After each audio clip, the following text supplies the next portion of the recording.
Binayo ng malakas na hangin at ulan ang marami pong lugar sa Northern Luzon, tulad po ng Batanes, bunsod ng pananalasan ng Super Typhoon Nando. Sa tala po ng NDRRMC, halos 29,000 na pamilya sa iba't ibang rehiyon ang apektado po ng bagyo. Si Gab Villegas sa report. Makikita sa video na kuha ni Abis Castaño ang malakas na hangin na humahambalos sa Batanes bago pa maglandfall ang Super Typhoon Nando.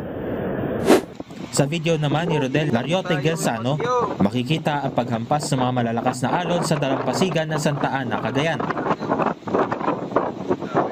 Sa kuha ni Elma Mariano, makikita ang pagbayo ng malakas na hangin at ulan sa barangay Balatubat sa Camiguin Island sa Calayan, Cagayan. Makikita rin sa video na pumapasok na sa kalsada ang alon na nanggagaling sa dagat. Sumasabay naman sa indayog ng hangin ang mga punong ito habang hinahagupit ng bagyong Nando ang bayan ng Gonzaga sa Cagayan. Zero visibility naman ang naranasan ni Marlon Alina habang hinahampas ng malalakas na hangin ang Basco, Batanes dahil sa bagyong Nando. Halos pasukin na ng baha ang bahay ng video uploader na si Essie Ramones Lautilla sa Santa Ana, Cagayan dahil pa rin sa Super Typhoon Nando. Ayon sa pinakahuling datos ng National Disaster Risk Reduction and Management Council, aabot na sa higit 4,600 pamilya o tinatayang nasa higit 14,000 individual mula sa Cordillera Administrative Region, Ilocos Region, Cagayan Valley, Central Luzon at Calabarzon ang isinailalim sa preemptive evacuation. Aabot naman sa halos 29,000 pamilya o katumbas ng higit 100,000 individual mula sa 190 barangay sa bansa ang apektado ng pananalasa ng Super Typhoon Nando.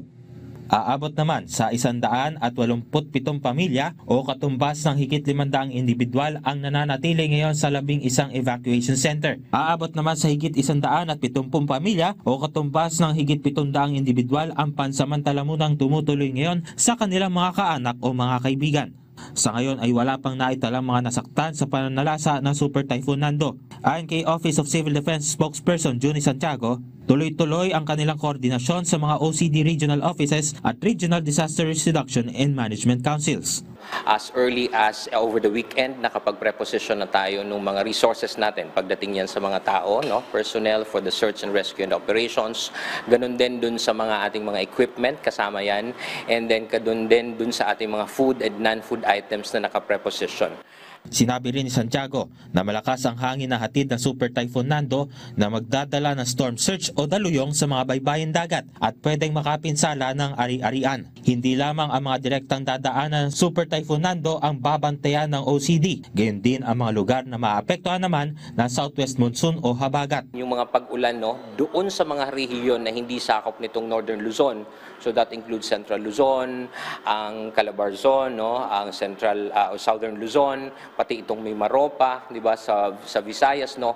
Basically itong western part ng ating bansa, makakaranas ito ng malalakas na pag-ulan. Nakararanas rin ang ilang bahagi ng Mindanao ng mga localized thunderstorm, kaya naman hindi lang ilang bahagi ng Pilipinas ang naghahanda sa pananalasa ng Super Typhoon Nando. Yung paghahanda na ginawa natin, buong bansa talaga, especially na ang sinabi ng ating Pangulo, full mobilization of the resources of the government para sa preparedness at saka sa response para nga dito sa Super Typhoon Nando at saka sa iba pang mga weather systems no, na sabay-sabay nating nararanasan. Gab Villegas para sa Pambansang TV sa Bagong Pilipinas.